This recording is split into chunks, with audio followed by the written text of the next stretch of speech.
ਪੰਜਾਬੀ ਸਾਹਿਤ ਤੇ ਸੱਭਿਆਚਾਰਕ ਸੰਸਥਾ ਵਿਨੀਪੈਗ ਵੱਲੋਂ ਡਾਕਟਰ ਸਾਹਿਬ ਸਿੰਘ ਦਾ ਲਿਖਿਆ ਤੇ ਨਿਰਦੇਸ਼ਿਤ ਕੀਤਾ ਹੋਇਆ ਖੁਦ ਖੇਲ ਰਿਹਾ ਨਾਟਕ ਹੈ ਧੰਨ ਲਿਖਾਰੀ ਨਾਨਕਾ ਮੇਪਲ ਕਲੀਜੀਏਟ ਦੇ ਵਿੱਚ ਅੱਜ ਹੋਣ ਜਾ ਰਿਹਾ ਔਰ ਅਸੀਂ ਵਿਨੀਪੈਗ ਵਿੱਚ ਡਾਕਟਰ ਸਾਹਿਬ ਸਿੰਘ ਦਾ ਸਵਾਗਤ ਕਰਦੇ ਹਾਂ ਵਾਇਸ ਆਫ ਇੰਡੀਆ ਵੱਲੋਂ ਔਰ ਜਦੋਂ ਕਿ ਨਾਟਕ ਸ਼ੁਰੂ ਹੋਣ ਵਿੱਚ ਥੋੜ੍ਹਾ ਸਮਾਂ ਇਨ ਦੇ main time doctor Sahib Singh ਦੇ ਨਾਲ ਅਸੀਂ ਕੁਝ ਗੱਲਾਂ ਬਾਤਾਂ ਕਰਾਂਗੇ ਨਾਟਕ ਸੰਬੰਧੀ ਵੀ ਉਹਨਾਂ ਦੇ ਨਾਟਕ ਸਫ਼ਰ ਸੰਬੰਧੀ ਵੀ ਮੇਰੇ ਨਾਲ ਹਾਜ਼ਰ ਨੇ ਡਾਕਟਰ ਸਾਹਿਬ ਸਿੰਘ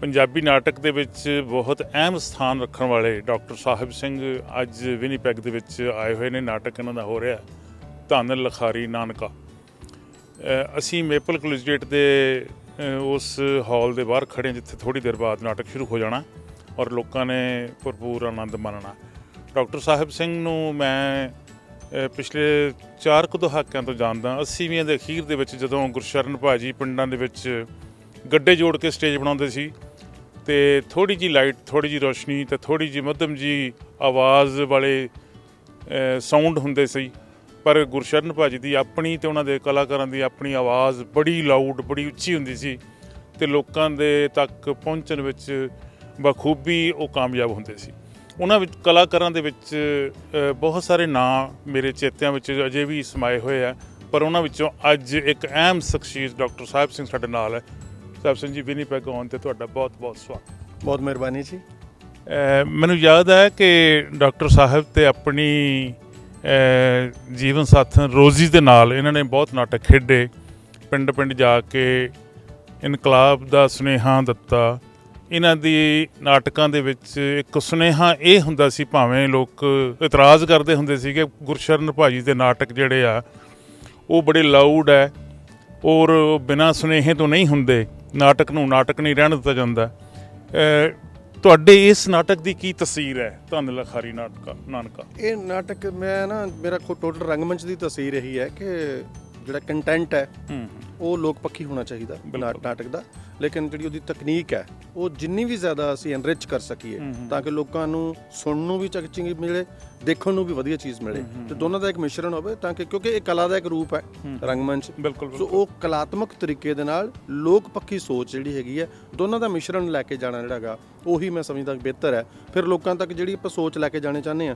ਉਹ ਵੀ ਬਿਹਤਰ ਤਰੀਕੇ ਨਾਲ ਲੋਕਾਂ ਦੇ ਦਿਲ ਦਿਮਾਗ ਤੱਕ ਪਹੁੰਚਦੀ ਹੈ ਜਿਹੜੀ ਸੋਚ ਦੀ ਗੱਲ ਅਸੀਂ ਕਰ ਰਹੇ ਹਾਂ ਪਿਛਲੇ 4 ਦਹਾਕਿਆਂ ਤੋਂ ਮੈਂ ਤੁਹਾਨੂੰ ਚੰਗੀ ਤਰ੍ਹਾਂ ਜਾਣਦਾ ਮੈਂ ਖੁਦ ਇਸ ਫੀਲਡ ਦੇ ਵਿੱਚ ਬੜਾ ਲੰਮਾ ਸਮਾਂ ਕੰਮ ਕਰਨ ਦਾ ਮੈਨੂੰ ਸੁਭਾਗ ਪ੍ਰਾਪਤ ਹੋਇਆ ਲੋਹੀਆਂ ਨਾਟਕ ਕਲਾ ਕੇਂਦਰ ਗੁਰਸ਼ਰਨ ਭਾਜੀ ਦੇ ਨਾਲ ਅਸੀਂ ਪਿੰਡਾਂ ਦੇ ਵਿੱਚ ਕੰਮ ਕਰਦੇ ਹੁੰਦੇ ਸੀ ਤੁਸੀਂ ਵੀ ਕਰਦੇ ਸੀ ਫਿਰ ਪੁਲਿਸ ਮੰਚ ਬਣ ਗਿਆ ਬਿਲਕੁਲ ਪੰਜਾਬ ਲੋਕ ਸੱਭਿਆਚਾਰਕ ਮੰਚ ਦੇ ਫਰੰਟ ਤੋਂ ਬਹੁਤ ਵੱਡੇ ਸਮਾਗਮ ਹੋਏ ਉਸ ਸਮੇਂ ਵਿੱਚ ਹੋਏ ਜਦੋਂ ਘਰੋਂ ਲੋਕੀ ਨਿਕਲਣ ਤੋਂ ਡਰਦੇ ਹੁੰਦੇ ਸੀ ਔਰ ਮੈਨੂੰ ਲੱਗਦਾ ਕਿ ਗੁਰਸ਼ਰਨ ਭਾਜੀ ਦੇ ਨਾਟਕਾਂ ਦੀ ਤਾਂ ਤਸੀਰ ਹੀ ਸੀ ਜਿਨ੍ਹਾਂ ਨੇ ਲੋਕਾਂ ਨੂੰ ਹੰਭਲਾ ਮਾਰਨ ਵਾਸਤੇ ਇੱਕ ਮੌਕਾ ਦਿੱਤਾ ਕਿ ਆਓ ਬਾਹਰ ਨਿਕਲੋ ਆਓ ਲੋਕਾਂ ਦੀ ਗੱਲ ਕਰੀਏ ਆਓ ਇੱਕ ਵੱਡਾ ਇਕੱਠ ਕਰੀਏ ਵੱਡਾ ਜ਼ੋਰਦਾਰ ਹੰਭਲਾ ਮਾਰੀਏ ਤਾਂ ਕਿ ਜਿਹੜੀਆਂ ਹਨੇਰੀਆਂ ਰਾਤਾਂ ਦੀ ਬੁੱਕ ਵਾਲਾ ਇਹਦੇ 'ਚੋਂ ਨਿਕਲਣ ਲੋਕ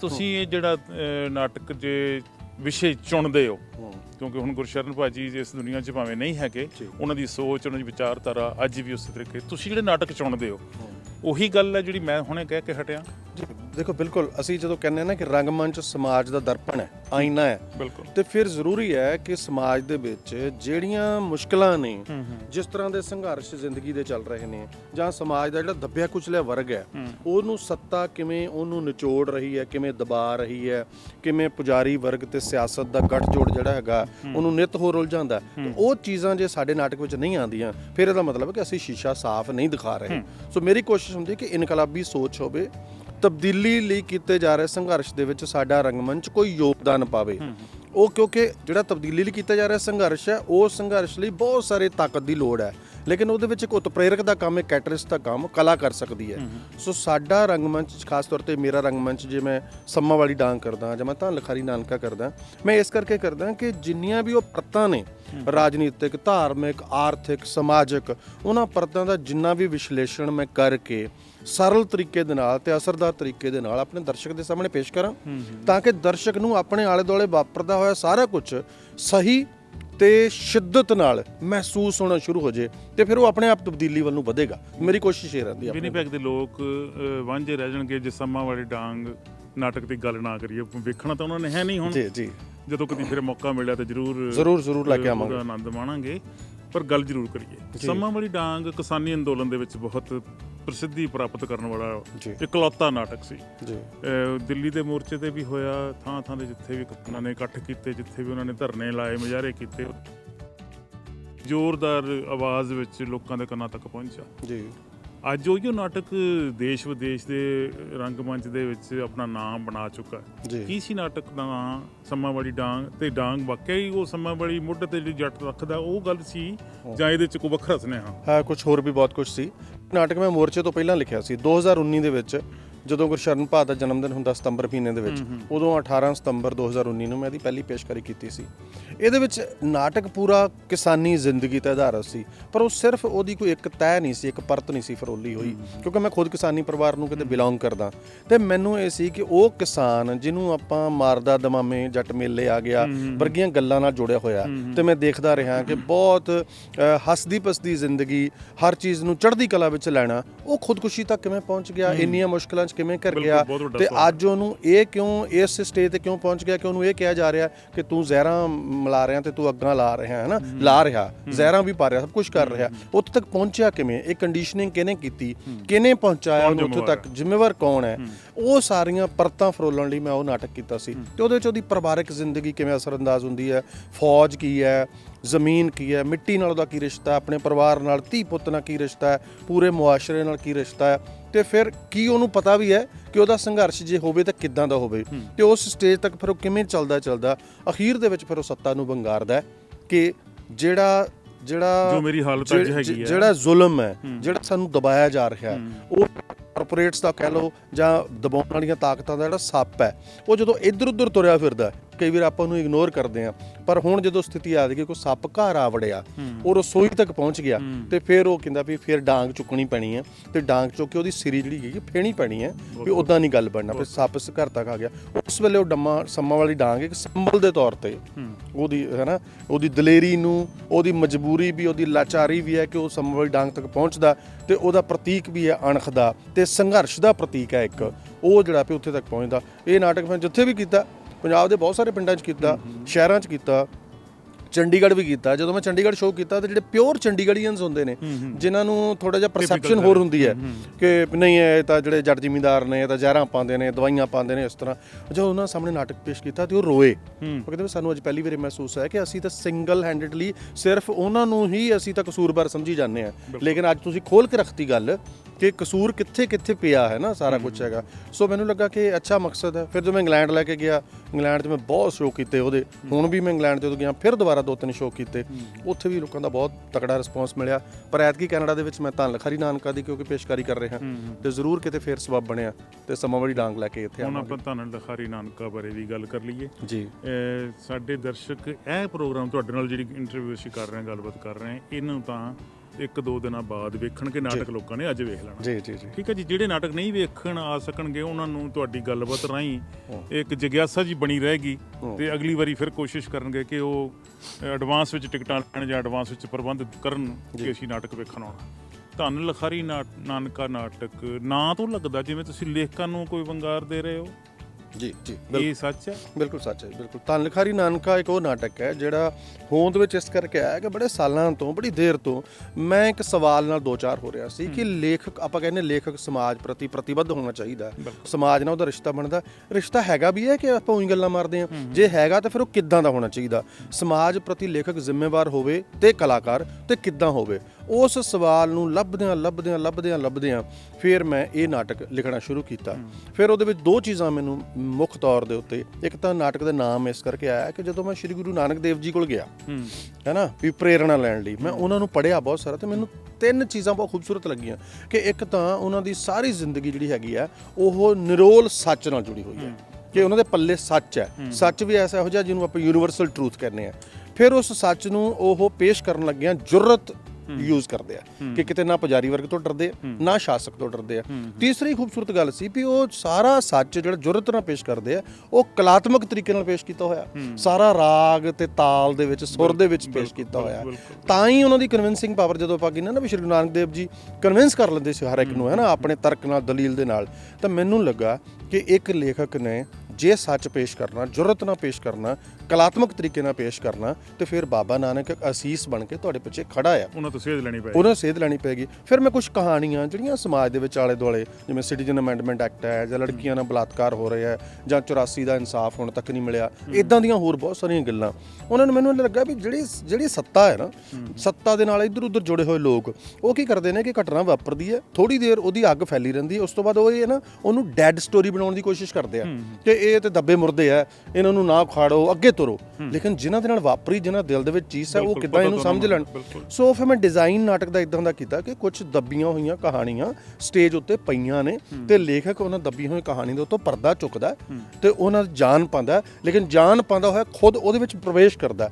ਉੱਥੋਂ ਉਹਨੂੰ ਕੋਈ ਚੀਜ਼ਾਂ ਲੱਭਦੀਆਂ, ਉਹਨਾਂ ਚੀਜ਼ਾਂ ਦੇ ਨਾਲ ਫਿਰ ਉਹ ਸਟੋਰੀ ਇਨੈਕਟ ਕਰਦਾ। ਇੱਦਾਂ ਕੋਈ 5-6 ਕਹਾਣੀਆਂ ਨੇ ਇਸ ਨਾਟਕ ਦੇ ਵਿੱਚ। ਫਿਰ ਉਹ ਕਹਾਣੀਆਂ ਦੇ ਵਿੱਚੋਂ ਗੁਜ਼ਰਦਾ ਆਪਣੀ ਧੀ ਦੇ ਨਾਲ ਵਾਰਤਾਲਾਪ ਕਰਦਾ, ਅਖੀਰ ਵਿੱਚ ਉਹ ਇਸ ਨਿਰਣੇ ਤੇ ਪਹੁੰਚਦਾ ਕਿ ਹੁਣ ਮੈਂ ਟੋਟਲੀ ਕਲੀਅਰ ਹੋ ਗਿਆ, ਹੁਣ ਮੈਂ ਜਾਗਦੇ ਸਿਰਾਂ ਦੀ ਬਾਤ ਹੋਰ ਖੁੱਲ੍ਹ ਕੇ ਪਾਣੀ ਹੈ, ਤੇ ਮੈਂ ਇਹ ਮੈਸੇਜ ਲੈ ਕੇ ਜਾਣਾ ਕਿ ਗੱਲ ਸਿਰ ਦੀ ਹੋਣੀ ਚਾਹੀਦੀ ਹੈ। ਉਹ ਸਿਰ ਚਾਹੇ ਪੱਗ ਦੇ ਥੱਲੇ ਹੋਵੇ, ਚਾਹੇ ਚੁੰਨੀ ਦੇ ਥੱਲੇ ਹੋਵੇ, ਚਾਹੇ ਟੋਪੀ ਦੇ ਥੱਲੇ ਹੋਵੇ, ਤੇ ਚਾਹੇ ਹੋਵੇ ਨੰਗਾ, ਪਰ ਸਿਰ ਹੋਣਾ ਚਾਹੀਦਾ, ਤੇ ਜਾਗਦਾ ਹੋਇਆ ਸਿਰ ਹੋਣਾ ਚਾਹੀਦਾ, ਤੇ ਲੇਖਕ ਨੂੰ ਉਸ ਜਾਗਦੇ ਸਿਰ ਦੀ ਬਾਤ ਪਾਉਣੀ ਚਾਹੀਦੀ ਹੈ। ਇਹ ਇਸ ਨਾਟਕ ਦਾ ਬਿਲਕੁਲ ਠੀਕ ਗੱਲ ਤੁਹਾਡੀ। ਜਿਵੇਂ ਗੁਰਸ਼ਰਨ ਭਾਜੀ ਇੱਕ ਸੂਤਰਧਾਰ ਦੇ ਤੌਰ ਤੇ ਕਈ ਵਾਰੀ ਬਹੁਤੀਆਂ ਪਾਤਰਾਂ ਦੀਆਂ ਗੱਲਾਂ ਉਹ ਖੁਦ ਕਵਰ ਕਰ ਜਾਂਦੇ ਸੀ। ਪਾਤਰ ਤਾਂ ਉਹਨਾਂ ਦੇ ਨਾਲ ਸਹਾਇਕ ਦੇ ਤੌਰ ਤੇ ਕੰਮ ਕਰਦੇ ਸੀ, ਪਰ ਬਹੁਤੀ ਗੱਲ ਉਹ ਆਪਦੇ ਮੂੰਹ ਇੱਕ ਪਾਤਰੀ ਤੌਰ ਤੇ ਕਰਦੇ। ਤੁਹਾਡੇ ਨਾਟਕ ਇਹ ਇੱਕ ਪਾਤਰੀ ਹੈ ਜੀ। ਇਹ ਟੈਕਨੀਕ ਉਹੀਓ ਹੈ ਜਾਂ ਤੁਸੀਂ ਟੈਕਨੀਕ ਨੂੰ ਮਾਡਰਨ ਤਰੀਕੇ ਦੇ ਨਾਲ ਅੱਗੇ ਲਿਜਾਣ ਦੀ ਕੋਸ਼ਿਸ਼ ਕੀਤੀ? ਨਹੀਂ, ਇਹ ਡਿਫਰੈਂਟ ਹੈ ਤਕਨੀਕ। ਇਹਦੇ ਵਿੱਚ ਇਹ ਹੈ ਕਿ ਇੱਕ ਪਾਤਰੀ ਮੈਂ ਕਰਨ ਦੇ ਪਿੱਛੇ ਨਾ ਇੱਕ ਬੜਾ ਥੀਮੈਟਿਕ ਕੋਈ ਮੇਰੀ ਵਿਚਾਰ ਹੈ ਕੋਈ, ਕਿ ਮੈਂ ਕਿਉਂ ਕਰ ਰਿਹਾ।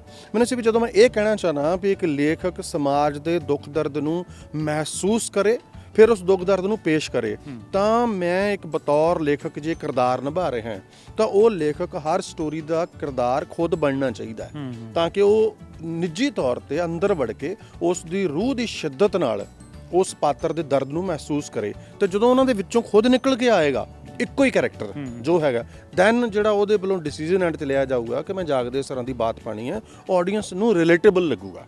ਠੀਕ ਕਿ ਆਹੀ ਇੱਕ ਇਨਸਾਨ ਸੀ ਜਿਹੜਾ ਅਲੱਗ-ਅਲੱਗ ਕਹਾਣੀਆਂ ਦੇ ਵਿੱਚ ਪਾਤਰ ਬਣਦਾ ਹੋਇਆ ਹੁਣ ਇਹ ਗੱਲ ਕਹਿ ਰਿਹਾ, ਫਿਰ ਉਹ ਓਪਰੀ ਨਹੀਂ ਲੱਗੂਗੀ ਗੱਲ, ਹਰ ਵਾਰੀ ਨਵੇਂ ਰੂਪ ਫਿਰ ਓਪਰੀ ਨਹੀਂ ਲੱਗੂਗੀ। ਇਸ ਕਰਕੇ ਉਹਨੂੰ ਫਿਰ ਮੈਂ ਇੱਕ ਪਾਤਰੀ ਦੇ ਤੌਰ ਤੇ ਕੀਤਾ, ਤੇ ਉਹ ਜਿੰਨੀ ਜਗ੍ਹਾ ਵੀ ਕੀਤਾ 1 ਘੰਟਾ 45 ਮਿੰਟ ਦਾ ਨਾਟਕ ਹੈ। ਕਿੱਥੇ ਹੁਣ ਤੱਕ ਨਾਟਕ ਇਹਦਾ ਮੰਚਨ ਹੋ ਚੁੱਕਾ? ਇਹਦਾ ਮੰਚਨ ਸਭ ਤੋਂ ਪਹਿਲਾਂ ਜਲੰਧਰ ਕੀਤਾ ਸੀ, ਦੇਸ਼ ਭਗਤ ਯਾਦਗਾਰ ਹਾਲ ਦੇ ਵਿੱਚ। ਉਸ ਤੋਂ ਬਾਅਦ ਫਿਰ ਮੈਂ ਇੰਗਲੈਂਡ ਗਿਆ। ਇੰਗਲੈਂਡ ਦੇ ਵਿੱਚ ਲਗਭਗ ਇੰਗਲੈਂਡ ਦੇ ਸਾਰੇ ਸ਼ਹਿਰਾਂ 'ਚ, ਸਕਾਟਲੈਂਡ 'ਚ ਵੀ ਇਹਦੀਆਂ ਪੇਸ਼ਕਾਰੀਆਂ ਕੀਤੀਆਂ। ਲਗਭਗ ਜਿੰਨੇ ਵੀ ਇੰਗਲੈਂਡ ਦੇ ਸ਼ਹਿਰ ਨੇ ਮੇਨ ਸਾਰਿਆਂ 'ਚ ਸ਼ੋਅ ਕੀਤਾ।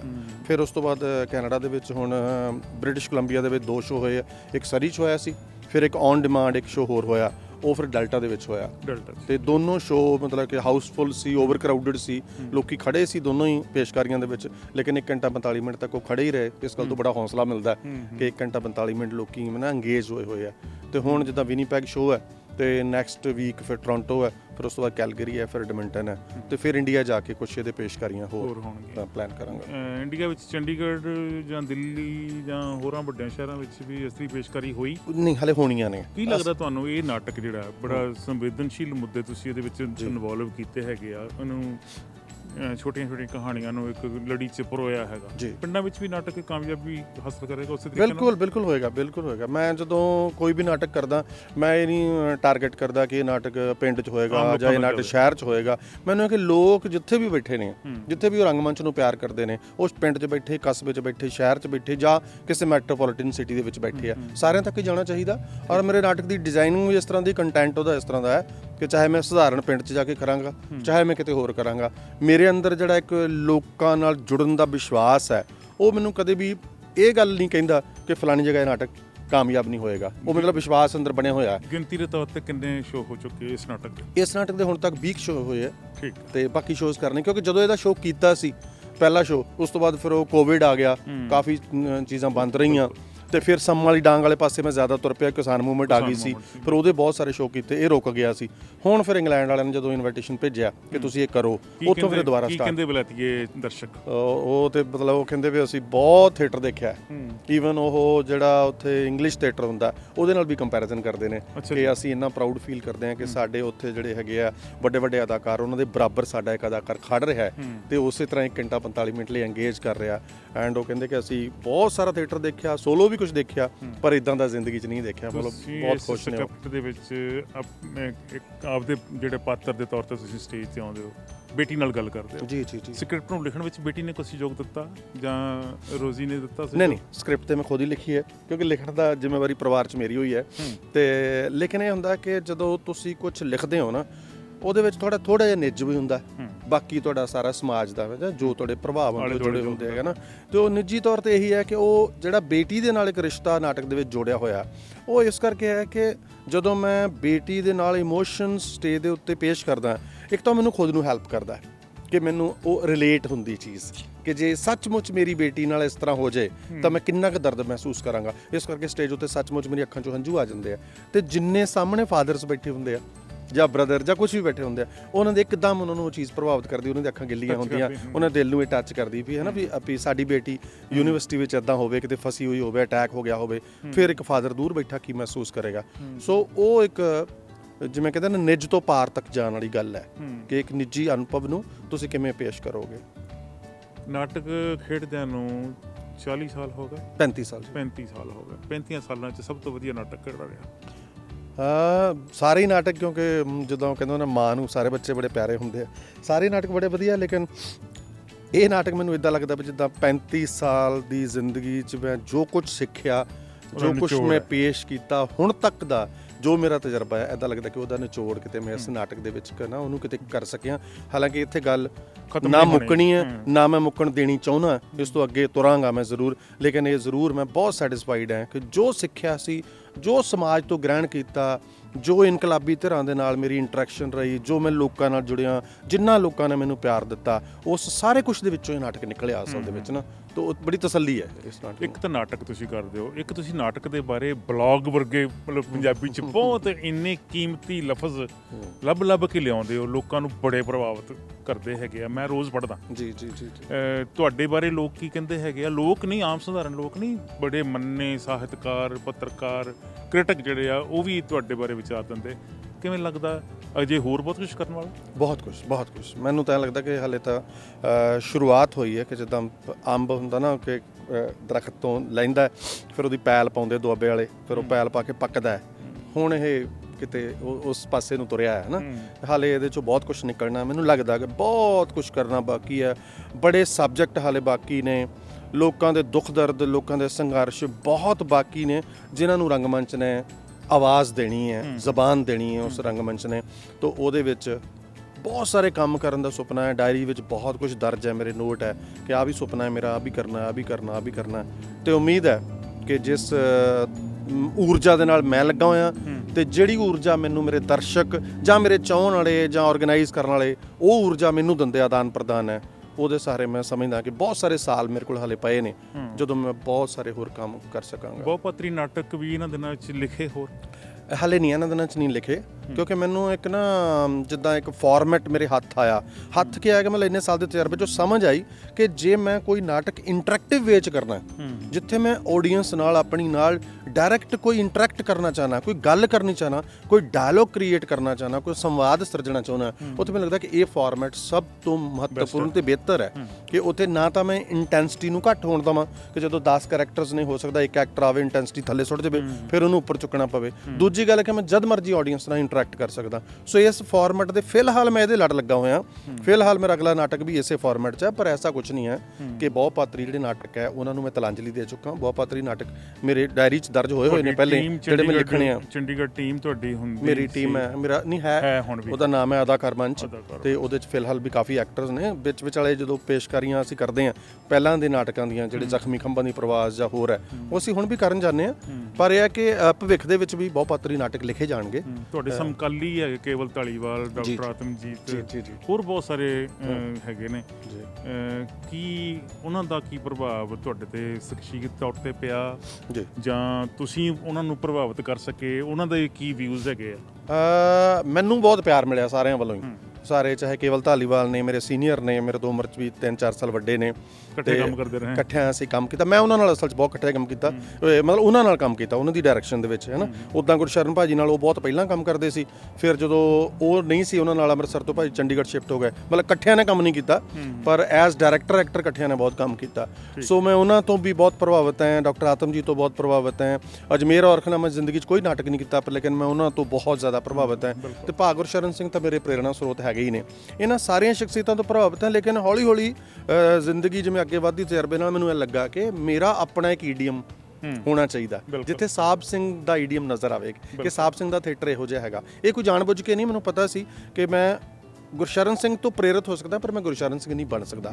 ਅਜਮੇਰ ਔਲਖ ਨਹੀਂ, ਕੇਵਲ ਧਾਲੀਵਾਲ ਮੈਂ ਨਹੀਂ ਬਣ ਸਕਦਾ। ਹਰ ਇੱਕ ਦੀਆਂ ਆਪਣੀ ਆਪਣੀ ਖੂਬੀਆਂ ਹੁੰਦੀਆਂ। ਜੋ ਮੈਂ ਕਰ ਰਿਹਾ ਹੋ ਸਕਦਾ ਉਹ ਨਾ ਕਰ ਸਕਦੇ ਹੁਣ, ਜੋ ਕਰ ਰਹੇ ਮੈਂ ਨਾ ਕਰ ਸਕਦਾ। ਮੈਂ ਸੋਚ ਸਾਡੀ ਸਾਰਿਆਂ ਦੀ ਇੱਕੋ ਹੀ ਹੈ ਕਿ ਅਸੀਂ ਸਮਾਜ ਦੇ ਵਿੱਚ ਕੋਈ ਤਬਦੀਲੀ ਚਾਹੁੰਦੇ, ਚੰਗਾ ਸਮਾਜ ਚਾਹੁੰਦੇ ਹਾਂ। ਸੋ ਮੈਨੂੰ ਉਹਨਾਂ ਵੱਲੋਂ ਬਹੁਤ, ਡਾਕਟਰ ਆਤਮਜੀਤ ਵੱਲੋਂ ਇੰਨਾ ਪਿਆਰ ਮਿਲਦਾ, ਇੰਨਾ। ਉਹ ਬਹੁਤ ਵਾਰੀ ਮੈਨੂੰ ਫੋਨ ਕਰਕੇ ਕਹਿੰਦੇ ਹੁੰਦੇ ਕਿ ਸਾਹਿਬ ਮੈਂ ਬਹੁਤ ਖੁਸ਼ ਹਾਂ ਤੇਰੇ ਤੋਂ, ਮੈਨੂੰ ਬੜਾ ਮਾਣ ਮਹਿਸੂਸ ਹੁੰਦਾ ਹੈ ਨਾ ਵੀ ਤੂੰ ਰੰਗਮੰਚ ਇਸ ਵੇਲੇ ਜੋ ਕਰ ਰਿਹਾ ਐਂਡ ਜੋ ਰੰਗਮੰਚ ਬਾਰੇ ਲਿਖ ਰਿਹਾ ਉਸ ਤੋਂ ਬਹੁਤ ਪ੍ਰਭਾਵਿਤ ਹੁੰਦੇ ਆ।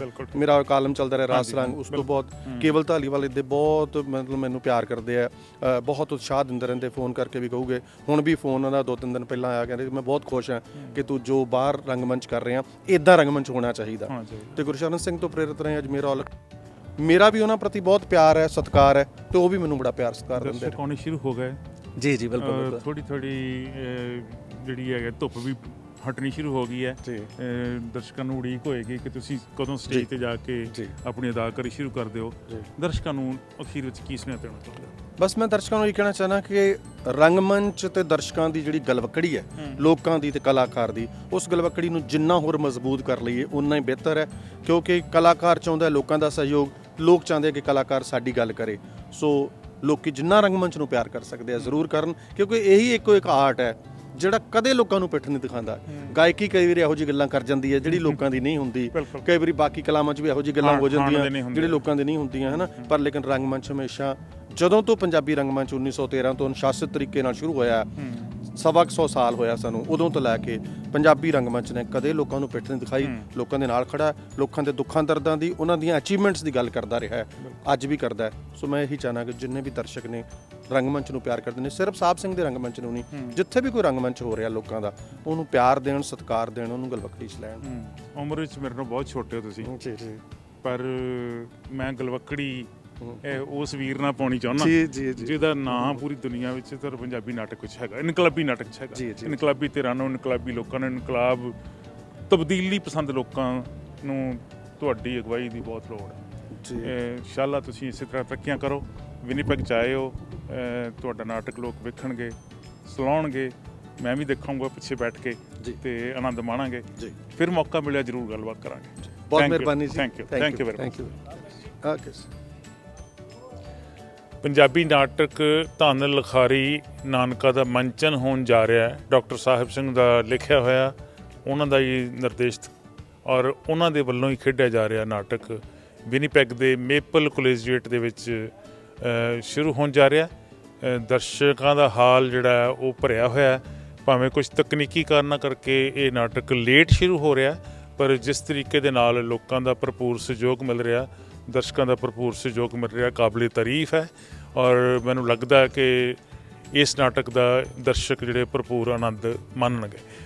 ਆਓ ਅਸੀਂ ਨਾਟਕ ਵੇਖਦੇ ਹਾਂ, ਹੋਰ ਸਮਾਂ ਨਾ ਲਈਏ ਤਾਂ ਅਸੀਂ ਲੰਬੀ ਇੰਤਜ਼ਾਰ ਵਿੱਚੋਂ ਆਓ ਨਾਟਕ ਵੇਖਦੇ ਹਾਂ ਧੰਨ ਲਿਖਾਰੀ ਨਾਨਕਾ। ਇਹ ਵੀ ਚਾਹੂੰਗਾ ਵੀ ਜੇ ਕਿਸੇ ਨੂੰ ਇਹ ਲੱਗਦਾ ਹੋਵੇ ਵੀ ਉਸ ਮਹਾਨ ਸ਼ਹੀਦ ਦੀ ਵਿਚਾਰਧਾਰਾ ਦੇ ਵਿੱਚੋਂ ਕੁਝ ਗੱਲਾਂ ਇਹਦੇ ਵਿੱਚ ਨਹੀਂ ਹੈਗੀਆਂ ਤਾਂ ਉਹ ਮੈਨੂੰ ਬਾਅਦ ਦੇ ਵਿੱਚ ਸਲਾਹ ਦੇਵੇਗਾ ਤਾਂ ਮੈਂ ਬਹੁਤ ਹੀ ਸ਼ੁਕਰਗੁਜ਼ਾਰ ਹੋਵਾਂਗਾ। ਸ਼ੁਰੂ ਕਰਦੇ ਹਾਂ। ਭਗਤ ਸਿੰਘ ਇਹ ਕਹਿੰਦਾ ਹੈ, ਆਓ ਕਰੀਏ ਸੋਚ ਵਿਚਾਰ, ਰਲ ਮਿਲ ਲਈਏ ਸੱਚ ਨਿਤਾਰ, ਭਗਤ ਸਿੰਘ ਕੀ ਕਹਿੰਦਾ ਹੈ ਕਿ ਉਹ ਸਭ ਦੇ ਦਿਲ ਵਿੱਚ ਰਹਿੰਦਾ ਹੈ। ਕਹਾਂ ਇੱਕ ਇੱਕ ਕਹਿਣ ਦੇ ਵਿੱਚ ਉਹਦੀ ਇੱਕ ਇੱਕ ਵਿਚਾਰਧਾਰਾ ਵਰਣਨ ਕੀਤਾ। ਮਨੁੱਖਤਾ ਤਾਂ ਹੀ ਕਰੋ ਪਿਆਰ, ਮਨੁੱਖਤਾ ਤਾਂ ਹੀ ਕਰੋ ਪਿਆਰ, ਸੇਵਾ ਦੇ ਲਈ ਰਹੋ ਤਿਆਰ, ਦੇਵੋ ਉਸ ਲਈ ਆਪਣਾ ਵਾਰ, ਜੀਵਨ ਦਾ ਬਸ ਇਹੋ ਸਾਰ। ਭਗਤ ਸਿੰਘ ਇਹ ਕਹਿੰਦਾ ਹੈ ਤਾਂ ਉਹ ਸਭ ਦੇ ਦਿਲ ਵਿੱਚ ਰਹਿੰਦਾ।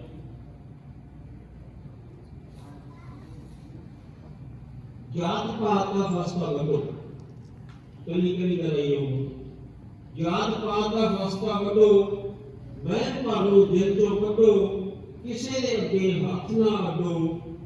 ਭਗਤ ਸਿੰਘ ਇਹ ਕਹਿੰਦਾ। ਲਿਖ ਕੇ ਉੱਤੋਂ ਕੁਝ ਨਹੀਂ ਆਇਆ, ਲੋਟੂ ਨੇ ਹੈ ਢੌਂਗ ਰਚਾਇਆ, 84 ਵਾਲਾ ਚੱਕਰ ਚਲਾਇਆ, 84 ਜੂਨਾਂ ਵਾਲਾ 84 ਵਾਲਾ ਚੱਕਰ ਚਲਾਇਆ, ਸਾਨੂੰ ਕਦੀ ਗੇੜ ਵਿੱਚ ਪਾਇਆ। ਭਗਤ ਸਿੰਘ ਇਹ ਮਨੁੱਖਤਾ ਦੀ ਮਿਹਨਤ ਰਾਂਗਲੀ ਹੈ, ਮਨੁੱਖ ਦੀ ਮਿਹਨਤ ਰਾਂਗਲੀ ਹੈ। ਜਿੰਦਰੀ ਉਸਨੇ ਘੋਲ ਘੁਮਾਈ, ਧਰਤੀ ਉੱਪਰ ਰੌਣਕ ਲਾਈ। ਭਗਤ ਸਿੰਘ ਇਹ ਕਹਿੰਦਾ ਹੈ ਤਾਈਓ ਸਭ ਦੇ ਦਿਲ ਵਿੱਚ ਰਹਿੰਦਾ। ਸੌਖੀ ਊਚ ਨੀਚ ਦਾ ਭੇਦ ਮਿਟਾਓ, ਸਭ ਦੀ ਇੱਕ ਜਮਾਤ ਬਣਾਓ, ਫਿਕਰ ਤੇ ਚਿੰਤਾ ਦੂਰ ਭਜਾਓ, ਮਿਹਨਤ ਕਰੋ ਤੇ ਰੱਜ ਕੇ ਖਾਓ। ਭਗਤ ਸਿੰਘ ਇਹ ਕਹਿੰਦਾ ਕੋਈ ਕਹਾਣੀ ਵੰਡ ਨਾ ਹੋਵੇ, ਕੋਈ ਕਹਾਣੀ ਵੰਡ ਨਾ ਹੋਵੇ, ਹੱਕ ਕਿਸੇ ਦਾ ਕੋਈ ਨਾ ਖੋਵੇ, ਭੁੱਖਾ ਪਿਆਸਾ ਕੋਈ ਨਾ ਰੋਵੇ, ਕੋਈ ਕਿਸੇ ਦਾ ਗੰਦ ਨਾ ਧੋਵੇ। ਭਗਤ ਸਿੰਘ ਈਮਾਨ ਬਰਾਬਰ ਦਾ ਦੇਵੋ ਸਨਮਾਨ, ਜਨਨੀ ਤਾਂ ਹੈ ਬਹੁਤ ਮਹਾਨ, ਗੁਰੂਆਂ ਦਾ ਮੰਨੋ ਫਰਮਾਨ। ਭਗਤ ਸਿੰਘ ਇਹ ਕਹਿੰਦਾ ਇਤਿਹਾਸ ਦੇ ਕੋਲੋਂ ਲੜਨਾ ਸਿੱਖੋ, ਇਤਿਹਾਸ ਦੇ ਕੋਲੋਂ ਲੜਨਾ ਸਿੱਖੋ, ਲੋਕਾਂ ਲਈ ਕੁਝ ਕਰਨਾ ਸਿੱਖੋ, ਹੱਕਾਂ ਦੇ ਲਈ ਮਰਨਾ ਸਿੱਖੋ, ਡੁੱਬਣਾ ਛੱਡ ਕੇ ਤਰਨਾ ਸਿੱਖੋ। ਭਗਤ ਸਿੰਘ ਇਹ ਕਹਿੰਦਾ। ਲੋਟੂ ਭਗਤ ਸਿੰਘ ਕਹਿੰਦਾ ਲੋਟੂ ਬੜਾ ਚਲਾਕ ਸਾਥੀਓ, ਦਿਲ ਉਸਦਾ ਨਾਪਾਕ ਸਾਥੀਓ, ਰੱਖੋ ਨਾ ਉਸ ਤੋਂ ਝਾਕ ਸਾਥੀਓ, ਨੀਤ ਨਾ ਉਸਦੀ ਸਾਫ ਸਾਥੀਓ। ਭਗਤ ਸਿੰਘ ਇਹ ਕਹਿੰਦਾ ਰਾਤ ਦਿਨ ਜੋ ਮਿਹਨਤ ਕਰਦੇ, ਰਾਤ ਦਿਨ ਜੋ ਮਿਹਨਤ ਕਰਦੇ, ਕਿ ਕਿਉਂ ਦੇ ਭੁੱਖੇ ਮਰਦੇ, ਜੀਵਨ ਜਿਉਂਦੇ ਡਰਦੇ, ਵੇਲੜ ਕਿਉਂ ਨੇ ਇਸ ਤਰ੍ਹਾਂ ਫੈਸਲਾ ਕਰਦੇ। ਨੌਜਵਾਨੋਂ ਅੱਗੇ ਆਓ, ਇੱਕ ਨੂੰ ਜਿੱਥੇ ਬੰਦ ਬਣਾਓ, ਇਨਕਲਾਬ ਦਾ ਨਾਰਾ ਲਾਓ, ਇਤਿਹਾਸ ਦਾ ਪਹੀਆ ਫਿਰ ਘੁਮਾਓ। ਭਗਤ ਸਿੰਘ ਕੀ ਕਹਿੰਦਾ ਐਸੀ ਇੱਕ ਤਰਕੀਬ ਬਣਾਓ, ਪੜ੍ਹੋ ਲਿਖੋ ਤੇ ਗਿਆਨ ਵਧਾਓ, ਲੋਕਾਂ ਨੂੰ ਵੀ ਰਸਤੇ ਪਾਓ, ਹੇਠਲੀ ਉੱਪਰ ਕਰ ਵਿਖਾਓ। ਭਗਤ ਸਿੰਘ ਇਹ ਕਹਿੰਦਾ ਜਦ ਦੱਬੇ ਕੁਚਲੇ ਉੱਠਣਗੇ, ਜਦ ਦੱਬੇ ਕੁਚਲੇ ਉੱਠਣਗੇ, ਉਹ ਜੜ ਜਲਮ ਦੀ ਪੁੱਟਣਗੇ, ਕੁੱਲੀਆਂ ਚੋਂ ਚਾਨਣ ਪੁੱਟਣਗੇ, ਮਹਿਲਾਂ ਦੇ ਕਿੰਗਰੇ ਟੁੱਟਣਗੇ। ਭਗਤ ਸਿੰਘ ਇਹ ਕਹਿੰਦਾ ਕਿਰਤ ਦਾ ਆਪਣਾ ਰਾਜ ਹੋਏਗਾ, ਕਿਰਤ ਦਾ ਆਪਣਾ ਰਾਜ ਹੋਏਗਾ, ਕਾਮੇ ਦੇ ਸਿਰ ਤੇ ਤਾਜ ਹੋਏਗਾ, ਸਾਰਾ ਫੇਰ ਹਿਸਾਬ ਹੋਏਗਾ, ਪੂਰਾ ਇੰਜ ਖੁਆਬ ਹੋਏਗਾ। ਭਗਤ ਸਿੰਘ ਇਹ ਕਹਿੰਦਾ ਹੈ ਤਾਈਓ ਸਭ ਦੇ ਦਿਲ ਵਿੱਚ ਰਹਿੰਦਾ। ਮੈਂ ਕਵਿਤਾ ਸਮਾਪਤ ਹੈ। ਮੈਂ ਚਾਹੂੰਗਾ ਭਗਤ ਸਿੰਘ ਦੇ ਸਾਨੂੰ ਦਿੱਤੇ ਹੋਏ ਫਾਂਸੀ ਚੜ੍ਹਨ ਵੇਲੇ ਨਾਰੇ ਦੋ, ਉਹ ਮੈਨੂੰ ਲੱਗਦਾ ਵੀ ਜੇ ਆਪਾਂ ਉਹਨੂੰ ਯਾਦ ਕੀਤਾ ਜੀ ਤਾਂ ਉਹਦੇ ਉਹ ਨਾਰੇ ਵੀ ਲੱਗਣੇ ਚਾਹੀਦੇ ਆ। ਇਨਕਲਾਬ ਜਿੰਦਾਬਾਦ, ਇਨਕਲਾਬ ਜਿੰਦਾਬਾਦ, ਸਾਮਰਾਜਵਾਦ ਮੁਰਦਾਬਾਦ, ਸਾਮਰਾਜਵਾਦ ਮੁਰਦਾਬਾਦ। ਬਹੁਤ ਬਹੁਤ ਧੰਨਵਾਦ।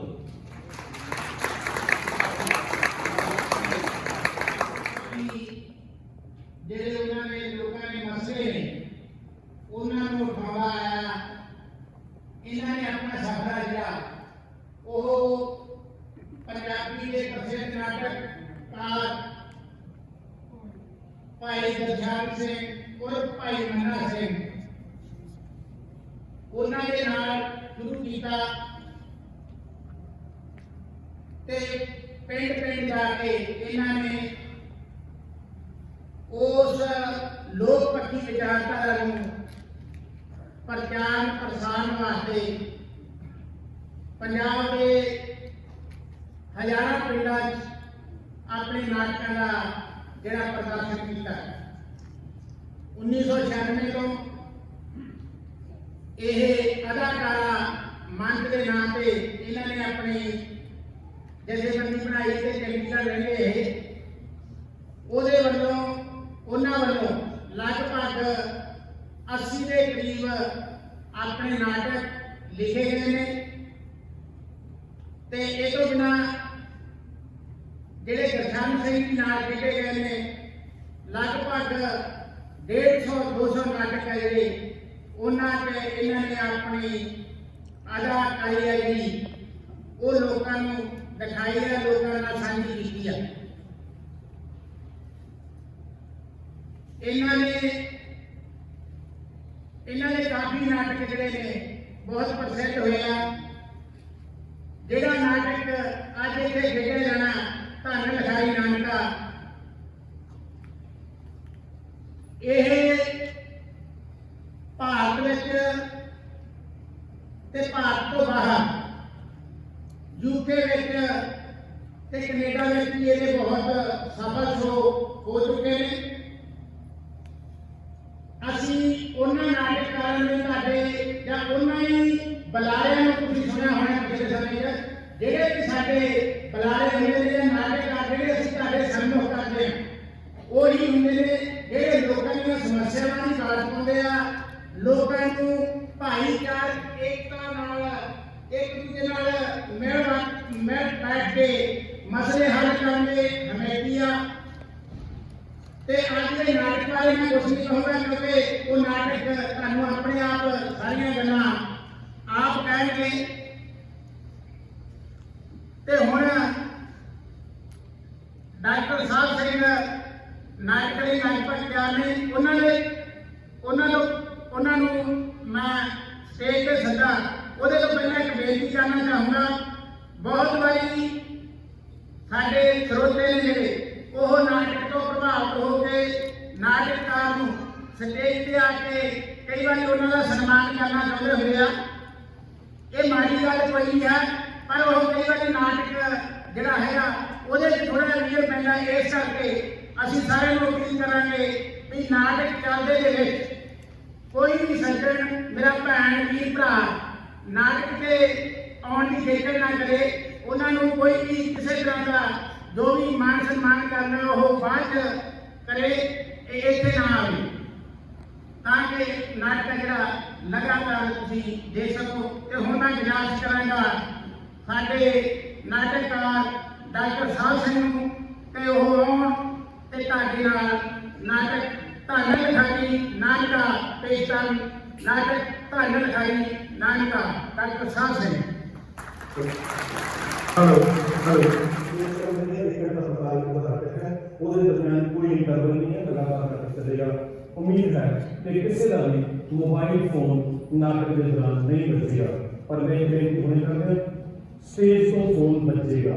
ਮੈਂ ਇਸ ਕਰਕੇ ਪਹਿਲੇ ਦੱਸ ਰਿਹਾ ਕਿ ਤੁਸੀਂ ਇਹਨਾਂ ਜੋ ਵੀ ਆਪਣਾ ਫੋਨ ਵੱਜੇ ਦਾ ਸਭ ਕੁਝ ਬੰਦ ਕਰੋ।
ਤੁਸੀਂ ਰਾਤ ਨੂੰ ਸੌਂਦੇ ਹੋ ਨਹੀਂ?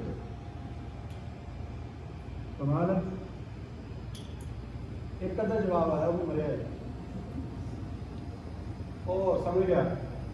ਤੁਸੀਂ ਸੋਚਦੇ ਹੋਵੋਗੇ ਵੀ ਜੇ ਕਿਹਾ ਕਿ ਹਾਂ ਅਸੀਂ ਰਾਤ ਨੂੰ ਸੌਂਦੇ ਹਾਂ ਤਾਂ ਇਹ ਕਹੇਗਾ ਸੌਣਾ ਨਹੀਂ, ਜਾਗਣ ਦਾ ਵੇਲਾ ਹੈ, ਜਾਗਦੇ ਰਹੋ। ਯਾਰ ਤੁਸੀਂ ਖੁਦ ਕਮਲੇ ਵਿੱਚ ਜਾਗਰ ਸਾਨੂੰ ਸਮਝਦੇ ਹੋ। ਰਾਤ ਸੌਣ ਵਾਸਤੇ ਹੁੰਦੀ ਹੈ ਭਾਈ। ਲੇਖਕ ਵੀ ਰਾਤ ਨੂੰ ਸੌਂਦੇ ਹੀ ਨੇ, ਥੋੜੇ ਤੋਂ ਵੱਧ ਸੌਂਦੇ ਨੇ, ਘੱਟ ਨਹੀਂ ਸੌਂਦੇ। ਜਾਗਣ ਲਈ ਸੋਣਾ ਬਹੁਤ ਜ਼ਰੂਰੀ ਹੈ। ਕਿ ਸੁੱਤਾ ਪਿਆ ਬੰਦਾ ਮੁਰਦਾ ਨਹੀਂ ਹੁੰਦਾ, ਦਿਨ ਸੁੱਤੇ ਪਿਆ ਨਹੀਂ ਕਰਦਾ। ਤੁਸੀਂ ਕਦੇ ਕੋਈ ਸੁਪਨਾ ਤਾਂ ਦੇਖਿਆ ਹੋਇਆ, ਕਦੇ ਕਿਸੇ ਤਰ੍ਹਾਂ ਦਾ, ਕੋਈ ਰੋਮਾਂਟਿਕ, ਕੋਈ ਸੀਰੀਅਸ, ਕੋਈ ਫਨੀ? ਸਾਨੂੰ ਸੁਪਨੇ ਕਿਉਂ ਆਉਂਦੇ? ਕਿਉਂ? ਕਿਉਂਕਿ ਹਰ ਬੰਦਾ ਹਰ ਵੇਲੇ ਕੋਈ ਨਾ ਕੋਈ ਕਹਾਣੀ ਜਾਂ ਤਾਂ ਕਹਿਣੀ ਚਾਹੁੰਦਾ ਤੇ ਜਾਂ ਸੁਣਨੀ ਚਾਹੁੰਦਾ। ਇਹ ਕਹਾਣੀ ਕਹਿਣਾ ਤੇ ਸੁਣਨਾ ਸਾਡੇ ਕਿਤੇ ਇੱਥੇ ਫਸਿਆ ਹੋਇਆ, ਕਿਤੇ ਇੱਥੇ ਵੜਿਆ ਹੋਇਆ। ਹਰ ਇਨਸਾਨ ਹਰ ਵੇਲੇ ਦਿਨ ਹੋਵੇ ਜਾਂ ਰਾਤ, ਜਾਂ ਤਾਂ ਕੋਈ ਕਹਾਣੀ ਕਹਿਣੀ ਚਾਹੁੰਦਾ ਤੇ ਜਾਂ ਸੁਣਨੀ ਚਾਹੁੰਦਾ। ਤੇ ਅਸੀਂ ਲੇਖਕ ਲੋਕ ਤੁਹਾਡੇ ਇਸ ਕਹਾਣੀ ਕਹਿਣ ਸੁਣਨ ਨੂੰ ਹਲਕੀ ਜਿਹੀ ਤਰਤੀਬ ਦਿੰਦੇ ਹਾਂ, ਹਲਕੀ ਜਿਹੀ, ਉਹਦੇ ਵਿੱਚ ਥੋੜੇ ਜਿਹੇ ਰੰਗ ਭਰਦੇ ਹਾਂ। ਬਾਬਾ ਕਹਿੰਦਾ ਜਬ ਲਗ ਦੁਨੀਆ ਰਹੀ ਹੈ ਨਾਨਕ, ਕਿਛ ਸੁਣੀਏ ਕਿਛ ਕਹੀਏ। ਅਸੀਂ ਥੋੜੀ ਕਹਾਣੀ ਕਹਿੰਦੇ, ਕੁਝ ਸਿਰਫਰਿਆਂ ਦੀ, ਕੁਝ ਬੇਈਮਾਨਾਂ ਦੀ, ਕੁਝ ਆਪਣਿਆਂ ਦੀ, ਕੁਝ ਪਰਾਇਆਂ ਦੀ, ਕੁਝ ਖੱਬੇ ਪਾਸੇ ਤੁਰੇ ਜਾਂਦਿਆਂ ਦੀ ਤੇ ਕੁਝ ਸੱਜੇ ਮੋੜ ਕੱਟਦਿਆਂ ਦੀ। ਅਸੀਂ ਥੋੜੀ ਕਹਾਣੀ ਕਹਿੰਦੇ ਆ, ਤੇਰੀ ਕਹਾਣੀ, ਤੇਰੀ।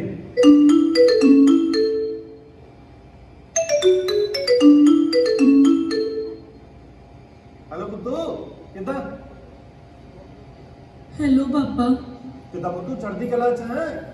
ਹਾਂ ਪੁੱਤੂ? पापा चढ़दी कला च तां हमेशा ही रहदा है, बट पापा अज गुंडियां ने साडे ते अटैक करता। ਅਟੈਕ? हाँ पापा, यूनिवर्सिटी दी लाइब्रेरी च उन्होंने हमला करता। असी घट गिनती सी ते ओ ज़्यादा सीगे। टांगा, त्रिशूल, किरपाना पापा। असी फिर भी फाइट कीती। ਪੁੱਤੂ ਤੂੰ ਠੀਕ ਤਾਂ ਹੈ ਨਾ? पापा मैं ते तेजी इको टेबल ते बैठे साइकोलॉजी दे नोट्स डिस्कस कर रहे थे। पता ही नहीं लग्या कदों दरवाजा खुलिया तो मेरी वांग अंदर आ गए। बहुत कुटिया पापा, मेरी खब्बी बांह दी हड्डी टुट गई है पापा। ਉਹ ਪੁੱਤੂ ਤੂੰ ਹੁਣ ਕਿੱਥੇ ਹੈ? साडी सहेली है पापा, शीनू भारद्वाज।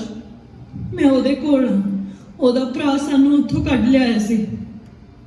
पापा बहुत जालम ने, गंदियां गंदियां गालां कढदे सी, कहंदे सी इन्हां दी भैन कश्तियां बना के इन्हां नूं कोठियां ते बिठावांगे। पापा वो जानवर ने, जानवर। ਤੇ ਮੇਰਾ ਪੁੱਤੂ ਸ਼ੇਰ ਹੈ, ਬੱਬਰ ਸ਼ੇਰ। ਮੈਂ ਆਵਾਂ ਪੁੱਤੂ? ਤੂੰ ਗੱਲ ਕਰ, ਮੈਂ ਹੁਣੇ ਗੱਡੀ ਚੁੱਕ ਕੇ ਦਿੱਲੀ ਆ ਜਾਣਾ। ਆ ਜਾਣਾ ਪੁੱਤੂ? नहीं पापा, तेजी दे मॉम नूं कॉल कर लियो, ओदा सिर पाटिया पापा। ਤੂੰ ਚਿੰਤਾ ਨਾ ਕਰ ਪੁੱਤੂ, ਨਾ ਤੈਨੂੰ ਕੁਝ ਹੋਏਗਾ ਨਾ ਤੇਰੇ ਤੇਜੀ ਨੂੰ। ਪਰ ਪੁੱਤੂ ਸਾਈਕੋਲੋਜੀ ਦਾ ਥੀਸਿਸ ਜ਼ਰੂਰ ਪੂਰਾ ਕਰਨਾ ਹੈ। ਇਸ ਮੁਲਕ ਨੂੰ ਬਹੁਤ ਲੋੜ ਹੈ ਮਨੋਵਿਗਿਆਨ ਸਮਝਣ ਦੀ, ਬਹੁਤ ਜ਼ਿਆਦਾ। पापा ਕਿਹੋ ਜਿਹੇ ਹੋ ਤੁਸੀਂ? ਮੇਰੇ ਦਰਦ ਹੋ ਰਿਹਾ ਹੈ। ਮੇਰੇ ਵੀ ਹੋ ਰਿਹਾ ਪੁੱਤੂ, ਤੇਰੇ ਨਾਲੋਂ ਜ਼ਿਆਦਾ ਹੋ ਰਿਹਾ। ਤੈਨੂੰ ਪੜ੍ਹਨ ਲਈ ਦਿੱਲੀ ਭੇਜਿਆ ਸੀ, ਮਰਨ ਲਈ ਨਹੀਂ। ਪਰ ਜੇ ਮੇਰਾ ਪੁੱਤੂ ਪੜ੍ਹ ਕੇ ਪੜ੍ਹਿਆ ਹੀ ਨਾ ਤੇ ਫਿਰ ਪੜ੍ਹਨ ਦਾ ਵੀ ਕੀ ਫਾਇਦਾ? I'm proud of you ਪੁੱਤੂ।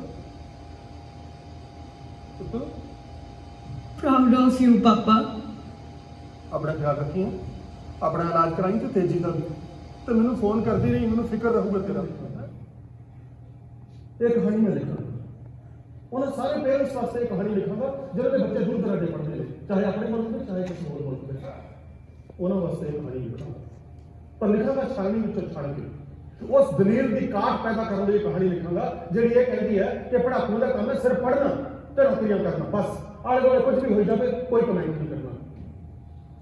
ਮੈਂ ਲਿਖਾਂਗਾ ਇਹ ਕਹਾਣੀ, ਮੈਂ ਲਿਖਾਂਗਾ, ਪਰ ਲਿਖਾਂਗਾ चंगी तरह टिका के। और मेरी बेटी की कहानी और कौन छोड़, कहानी की बात कर।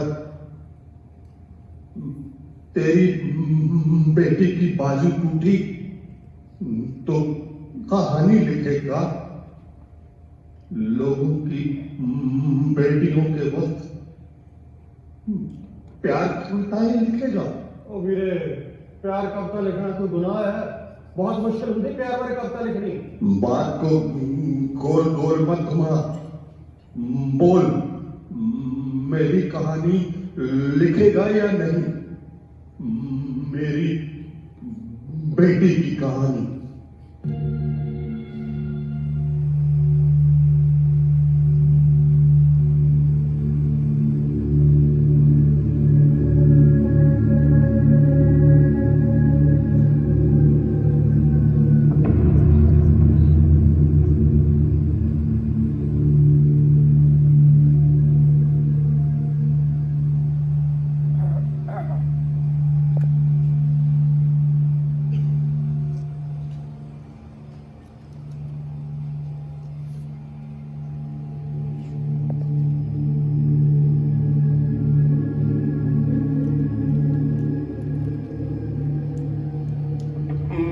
मेरी बेटी की हड्डियां, उसके जले हुए बाल।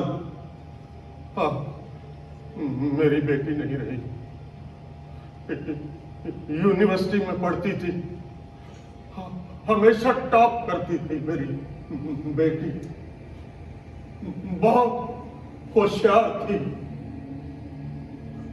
जब सिटीजन अमेंडमेंट एक्ट आया तो मेरी बेटी ने अपना सारा ज्ञान, अपनी सारी पढ़ाई लोगों को यह समझाने में लगा दी कि ये एक्ट गलत क्यों है।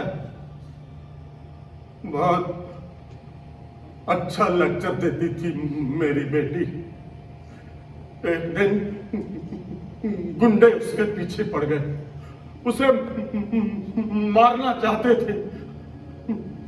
बेटी भागने लगी, भागती रही, भागती भागती फैक्ट्री के गेट पर पहुंची। उसने गेट को धक्का दिया, अंदर घुस गई, बच गई दरिंदों से। अंदर एक मुलाजिम था, दिलशाद खान, उसने उसे सहारा दिया। दिलशाद ने चाय बनाकर पिलाई। बेटी थोड़ा सदमे से बाहर आई।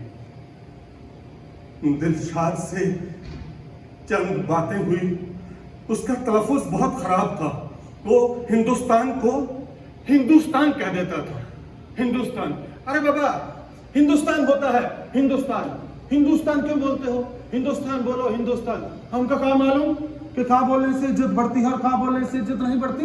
हम तो फकत 7 जमात पढ़ा है, हमको नहीं बोलना का बोलने से इज्जत बढ़ती है। अरे बाबा इज्जत नहीं, इज्जत बोलो, ज बोलो, ज। तुम्हारे शब्दों का उच्चारण बहुत गलत है। लो मैं तुम्हें एक किताब देती हूँ, किताब पढ़ो, शब्दों का उच्चारण सही हो जाएगा।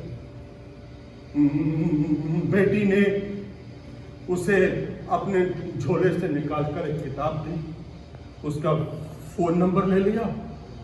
कभी कभार बातें होने लगी। फिर यूनिवर्सिटी का माहौल खराब हो गया, बेटी को वापस बुला लिया। फिर कोविड आ गया, लॉकडाउन लग गया और एक दिन दिलशाद का फोन आया, किताब जी। दिलशाद मेरी बेटी को किताब जी कहकर बुलाता था। किताब जी मैं घर जा रहा हूँ, मेरे पास पैसे खत्म हो गए हैं, फैक्ट्री वाले ने निकाल दिया, बोल रहा हूँ हर काम नहीं है, पैसे भी नहीं मिलेंगे, मैं जा रहा हूँ अपने गांव, साइकिल से जा रहा हूँ। किताब जी आप तो कहते थे कि मेहनत का से बड़ा कोई नहीं होता, तो हम कौन है? क्या इतने बहादुर हो कि अपनी जान की परवाह किए बगैर हमारी कहानियां लिख सको? क्या तुम हो सच के पहरेदार? क्या तुम हो?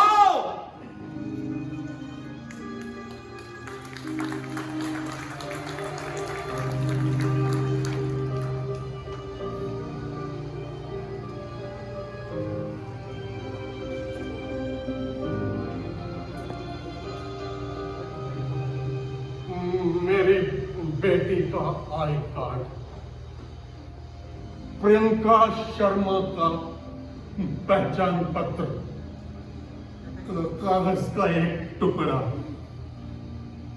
नहीं बचा पा रहा उसकी जान। हम कागज नहीं दिखाएंगे, हम कागज नहीं दिखाएंगे, हम कागज नहीं।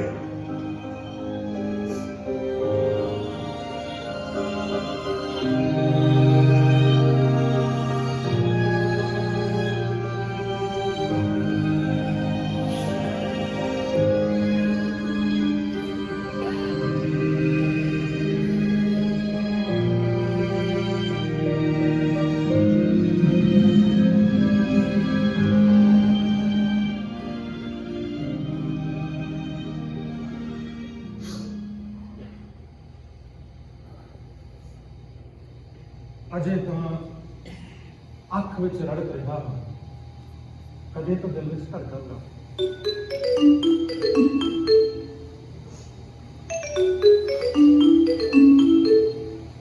ਹੈਲੋ ਬੁੱਧੂ, ਕਿੱਦਾਂ? ਪਾਪਾ ਤੇਜੀ ਦੇ ਮਾਮ ਨੂੰ ਕਾਲ ਕਰ ਲਿਆ ਸੀ? ਨਹੀਂ ਕੀਤਾ।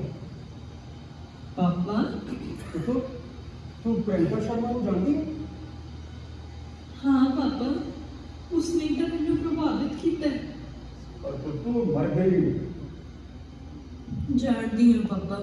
ਪਰ ਦੁਨੀਆ ਨਹੀਂ ਜਾਣਦੀ, ਦੁਨੀਆ ਨੂੰ ਜਾਣਨਾ ਪਏਗਾ। ਤੂੰ ਫੋਨ ਕੱਟ ਕਰ, ਤੂੰ ਫੇਰ ਗੱਲ ਕਰਾਂਗੇ। ਬਾਏ ਪਾਪਾ ਬਾਏ ਬੁੱਧੂ, ਫੇਰ ਗੱਲ ਕਰਾਂਗੇ। ਬਾਏ।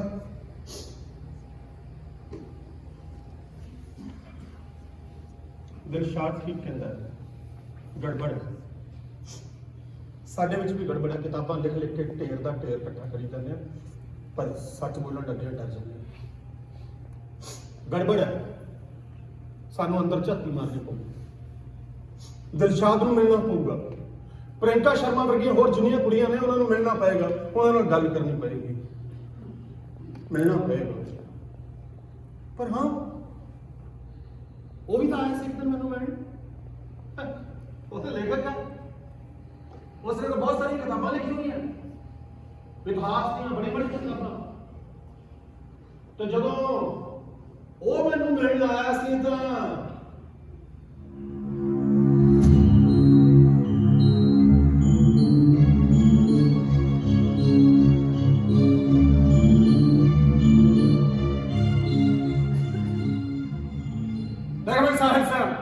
ਗੱਲ ਕਰਨੀ ਹੈ ਤੇਰੇ ਨਾਲ ਸਿੱਧੀ ਘੁਮਾ ਫਰਾ ਕੇ ਨਹੀਂ ਕਰਨੀ। ਨਾ ਨਾ ਨਾ, ਤੈਨੂੰ ਬੋਲਣ ਦੀ ਲੋੜ ਨਹੀਂ ਹੈ, ਤੂੰ ਚੁੱਪ ਕਰਕੇ ਉੱਥੇ ਬੈਠਾ ਰਹਿ। ਮੈਂ ਸਭ ਜਾਣਦਾ, ਮੈਂ ਜਾਣਦਾ ਤੂੰ ਬਹੁਤ ਵਧੀਆ ਲੇਖਕ ਹੈ। ਤੂੰ ਮੈਨੂੰ ਕੀ ਦੱਸੇਗਾ, ਮੈਨੂੰ ਕੀ ਸਮਝਾਏਗਾ? ਦੇਖ ਸਾਹਿਬ ਸਿਆ, ਮੈਨੂੰ ਤੇਰੇ ਬਾਰੇ ਸਭ ਕੁਝ ਪਤਾ ਕਿ ਤੂੰ ਬਹੁਤ ਵਧੀਆ ਲੇਖਕ ਹੈ, ਲੋਕਾਂ ਦੀ ਗੱਲ ਕਰਦਾ, ਉਹਨਾਂ ਦਾ ਫਿਕਰ ਕਰਦਾ। ਪਰ ਤੇਰੇ ਪੱਲੇ ਕੀ ਹੈ? ਛਿੱਕੂ ਜੇਬ ਤੇਰੀ ਹਮੇਸ਼ਾ ਖਾਲੀ ਰਹਿੰਦੀ ਹੈ ਤੇ ਇੱਧਰ ਜੇਬ ਨੋਟਾਂ ਨਾਲ ਭਰੀ ਰਹਿੰਦੀ ਹੈ। ਤੂੰ ਕਿਸ਼ਤਾਂ ਤਾਰ ਤਾਰ ਕੇ ਆਪਣਾ ਘਰ ਬਣਾਇਆ ਤੇ ਆਪਾਂ ਫਾਰਮ ਹਾਊਸ ਰਹਿੰਦੇ ਆ, ਫਾਰਮ ਹਾਊਸ ਦੇ ਵਿੱਚ ਹੈ।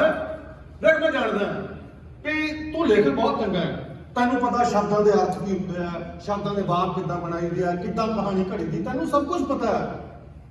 ਪਰ ਤੇਰਾ ਕਸੂਰ ਪਤਾ ਕੀ ਹੈ? ਤੂੰ ਬੇਵਕੂਫਾਂ ਨੂੰ ਸਿਆਣੇ ਬਣਾਉਣਾ ਚਾਹਨਾ। ਇਹ ਤੇਰੀ ਗਲਤੀ ਹੈ। ਲੋਕ ਬੇਵਕੂਫ ਹੁੰਦੇ ਨੇ, ਲਾਈਲੱਗ, ਜਜ਼ਬਾਤੀ। ਇਹਨਾਂ ਦੇ ਬੇਵਕੂਫੀ ਵਾਲੀ ਰਾਗ ਨੱਪ ਕੇ ਰੱਖੋ ਨਾ, ਫਿਰ ਦੇਖ ਕਿੱਦਾਂ ਪੈਸੇ ਡਿੱਗਦੇ। ਬੇਵਕੂਫੀ ਵਾਲੀ ਰਾਗ ਪਤਾ ਨਾ ਤੈਨੂੰ ਕਿਹੜੀ ਹੁੰਦੀ ਹੈ? ਕਦੇ ਬਰਫੀ ਬੇਸਨ ਖਾਧਾ? ਤੂੰ ਖਾਧਾ ਨਾ?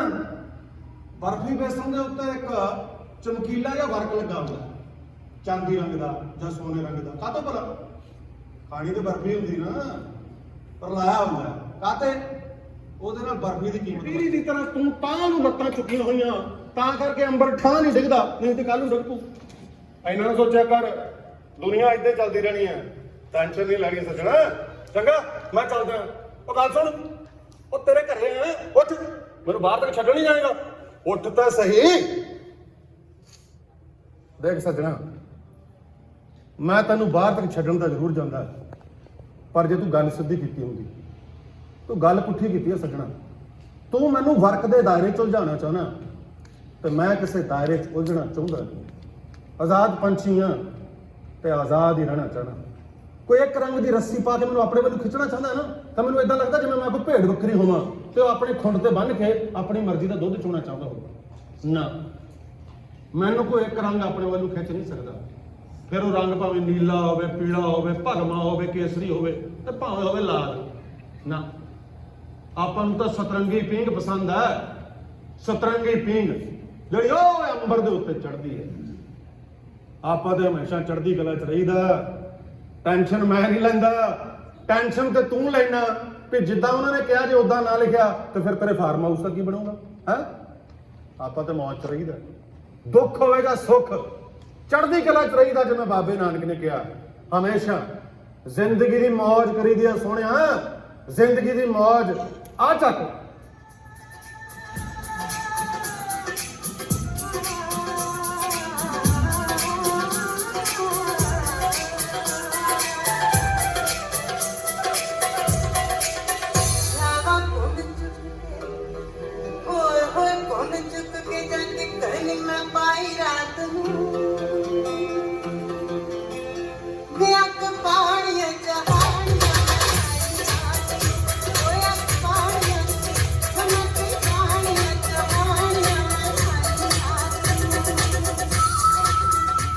ਦੇਖ ਸੱਜਣਾ, ਮੈਂ ਤੇ ਉੱਥੇ ਵੀ ਬਹਿ ਲੈਣਾ ਜਿੱਥੇ ਇਸ ਤਰ੍ਹਾਂ ਦਾ ਚੋ ਵਗਦਾ ਤੇ ਜਿੱਥੇ ਮੇਰਾ ਯਾਰ ਵੱਸਦਾ, ਜਿੱਥੇ ਚੋ ਦਾ ਠੰਡਾ ਪਾਣੀ ਹੁੰਦਾ।